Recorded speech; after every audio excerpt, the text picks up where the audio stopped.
Unit 1 biology का 11th biology का important question है कि शरीर सममिति किसे कहते हैं, इसके प्रकारों का सचित्र वर्णन करें। शरीर सममिति मध्य तल के दोनों तरफ अंगों के आकार प्रकार में पाए जाने वाली साम्यता सममिति कहलाती है। यह मुख्यतः 3 प्रकार की होती है। फर्स्ट नंबर के तरीका है असम्मिति। असम्मिति का मतलब होता है इस प्रकार की सम्मिति जो जंतु को किसी भी तल से 2 बराबर भागों में बांटा नहीं जा सकता। इसका उदाहरण है अमीबा।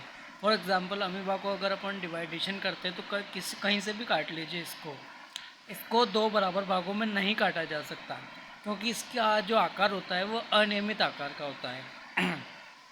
सेकंड नंबर का है अरीय सममिति।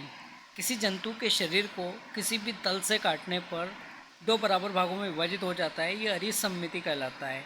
फॉर एग्जाम्पल इसका एग्जाम्पल है स्टारफिश।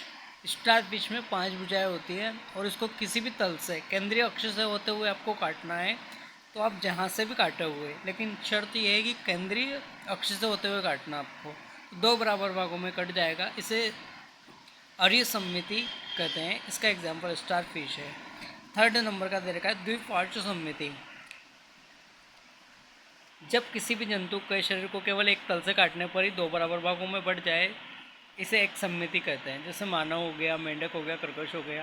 इसमें दे रखा है ये जो एक मानव का एग्जाम्पल दे रखा है, एक लड़की बनी हुई है, इसको एक तल से अपन ने काटा तो इसको 2 बराबर भागों में डिवाइड हो गई, मतलब इसके आँखें 2 हो गई, लिप्स 2 हो गए, शरीर की पूरी संरचना मतलब 2 बराबर भागों में बढ़ गया। फिर 2 इसके जो लंग्स है वो 2 बराबर भागों में बढ़ गए, मतलब पूरी बॉडी 2 बराबर भागों में बढ़ गई। इसे द्विपार्श्व सममिति कहते हैं।